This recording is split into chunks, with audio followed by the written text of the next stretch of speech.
পৃথিবীতে এমন অনেক কিছু ঘটনা ঘটে যার কোনো সঠিক কারণ খুঁজে পাওয়া যায় না। এরকমই একটা ঘটনা আমার সাথে একবার নয় কিন্তু দুবার হয়েছে।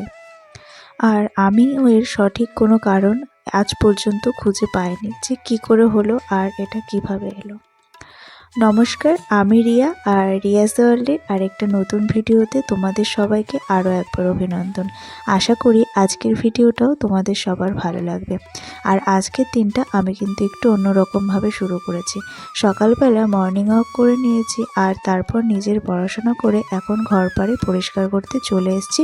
এরপর চলে যাব এক্সারসাইজ করতে।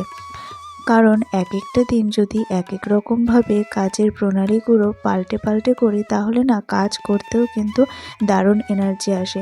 না হলে প্রতিদিন একঘেয়েমি কাজ করতে কিন্তু একদমই ভালো লাগে না। তো চলো এবার তাহলে এক্সারসাইজ করে নিই।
এখন আমি স্নান দান করে চলে এসেছি বাবা মহাদেবের পুজো দেব বলে।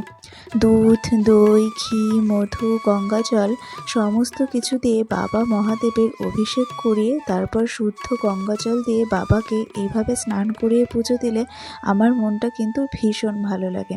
প্রত্যেক সোমবারে তো এইভাবে আমি পুজো দিই, তার সাথে অন্যান্য দিনগুলোতেও যদি আমার হাতে সেরকম সময় থাকে আমি কিন্তু এরকমভাবে সুন্দর করেই বাবা মহাদেবের পুজো দিয়ে থাকি। এখন দেখো স্কুলেও চলে এসেছি। আর ওই যে আরেকটা কথা বলছিলাম যে পৃথিবীতে এমন কিছু ঘটনা ঘটে যার কোনো কারণ হয় না, তো সেটাই চলো তোমাদের কাছে খুলে বলি। আসল ঘটনাটা হচ্ছে একটা স্বপ্ন, যেটা আমি আজকে ভোর রাতে দেখেছি, আর সকালবেলা উঠে সেটাই যেন সত্যি হয়ে গেছে। তবে স্বপ্নটা ছিল ভীষণই খারাপ, তার জন্য মনটাও কিন্তু আমার আজকে ভীষণ খারাপ। অর্থাৎ এর আগের ভিডিওতে আমি তোমাদেরকে দেখিয়েছিলাম যে আমার ছোট বোন মেজো বোনের বাড়িতে বেড়াতে গিয়েছে। তারপর আজকে ভোর রাত থেকে অর্থাৎ ওই 4:30 পৌনে 5টা থেকে আমার ঘুমটা হঠাৎ করে আচমকা ভেঙে যায়। তো তারপর আর কিছুতেই কিন্তু ঘুম আসছিল না, হালকা ঘুমের ভাব ছিল। আর দেখবে যখন মানুষের ঘুমটা পাতলা হয় তখনই কিন্তু মানুষ এলোমেলো স্বপ্ন দেখতে থাকে, যার কোনো মানে থাকে না। আর আমিও স্বপ্নের মধ্যে দেখছিলাম আমার ছোট বোনও আমার কাছে এসে বায়না করছে যে বদ্দি ভাই আমাকে কোলে নে না তুই। আর আমার ছোট বোনও যেহেতু আমার থেকে বয়সে অনেকটাই ছোট, তো ওর যখন শরীর অসুস্থ হয় বা এমনি সময় ও আমার কাছে নানান রকম বায়না করে। আর ওর যখন শরীর খারাপ হয় তখনই একমাত্র আমার কাছে এসে বলে বদ্দি ভাই তুই আমাকে একটু কোলে নে না। তাই আমি স্বপ্নের মধ্যেই দেখছি যে আমি ভাবছি যে আমার ছোট বোনও কেন আমাকে এইভাবে বলছে, ওর কি শরীর টরীর খারাপ হলো। আর এসব ভাবছিলাম আর হালকা হালকা ঘুমটা হচ্ছিল। তো সকালবেলা উঠে ঘুম থেকে উঠে যখন আমি ফোনটা খুলি, তো তখন দেখি আমার মেজো বোন আমাকে হোয়াটসঅ্যাপে তো অনেকগুলো মেসেজ করেছে যে বনুর খুবই শরীর খারাপ, কালকে রাত থেকে অর্থাৎ ওই 4:30টার দিক থেকে প্রচণ্ডই বমি করছে, 3বার বমি করেছে, শরীর প্রচণ্ড দুর্বল হয়ে আছে। তো এইটা দেখে আমার মনে পড়ে যে আমি স্বপ্নের মধ্যেও দেখছিলাম যে আমার বোনের শরীর খারাপ। তো আমার ছোট বোনও আমার থেকে এতটা দূরে আছে, আর তা সত্ত্বেও আমি ওর সম্পর্কে এরকম একটা কিছু অনুভব করতে পারছি। তো এটা ভেবেই না আমার মনের মধ্যে একটা শিহরণ দিল। আর আরও একটা ঘটনা যে আমার ছোটো বোনও যখন একদম 3 মাস বয়সের ছিল তখন ও পাশের ঘরে মায়ের সাথে শুয়েছিল, আর আমি আর আমার মেজো বোন আমরা অন্য ঘরে ঘুমোচ্ছিলাম। তো আমি ঘুমের মধ্যে হঠাৎ দেখি যে আমার ছোটো বোনও বিছানা থেকে পড়ে যাচ্ছে। তো সেই স্বপ্নটা দেখে আমি চেঁচিয়ে উঠি, আর তখনই কিন্তু আমার ছোটো বোনও বিছানা থেকে পড়ে যায়।